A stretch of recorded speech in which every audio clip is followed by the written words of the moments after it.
So, Tom, let me start with the shooter in Pittsburgh. Are we learning any more from him? Is he out of the hospital? What do we know about Robert Bowers today?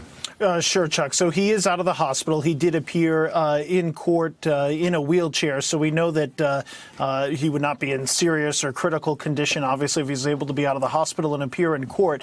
What is new today is that the ATF has come out and said that they've concluded their component of the investigation, Chuck, and they say that weapons that were found both at the synagogue and also at his home, which means that he had more weapons than what he was able to bring with him to the synagogue. There he had an assault-type rifle as well as 3 Glock handguns that were found on his person, one in his waistband, one on his ankle area, and then one that he had in his hand or near his body when he was taken into custody. They say they've concluded their component of the investigation. They found that all of the guns that he had that were tied to him were purchased legally and that he had any sort of appropriate license or permit for. So from that standpoint, that's what we know about the guns. That's what we know that is new today, Chuck.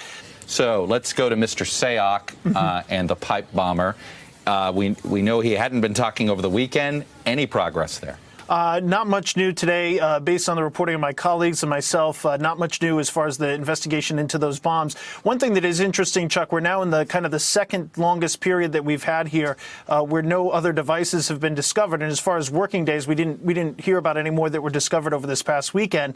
Now that the mail is back up and running, we haven't had any additional packages found since yesterday morning when a package addressed to CNN in Atlanta was discovered there. So this is a bit of good news here if this is in fact the end of the devices that have been sent around. As my colleagues Jonathan Deans and Pete Williams reported late last week, Sayoc was not telling investigators if in fact he had sent any more packages. So if we are in a lull or if in fact we are in the conclusion, that's a bit of good news. I suspect, Chuck, based on people I talked to, that it's going to be a few more weeks before we get an indictment. When we get that indictment, I'm sure we'll get some more details. And before I let you go, there was another, look, you've got a busy time in the investigative unit.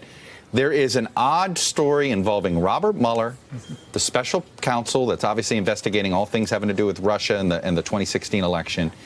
But it's some sort of conspiracy to target Robert Mueller. Fill us in, please.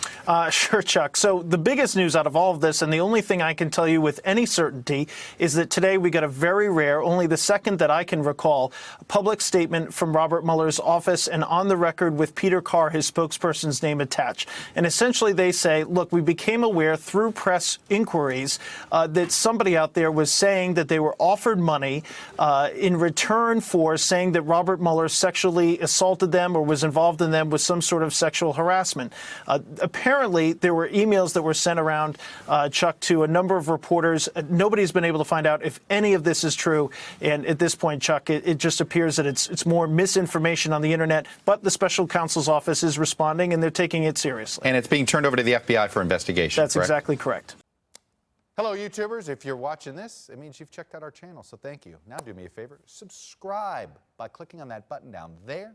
Click on any of the videos to watch the latest interviews and highlights from MTP Daily and MSNBC. You can get more Meet the Press content every morning in the First Read newsletter. If you're tired of content that you don't know anything about where it came from, you don't have to have that problem with us. NBC News, MSNBC, MTP, and the Meet the Press mindset right here for you on YouTube. Subscribe now.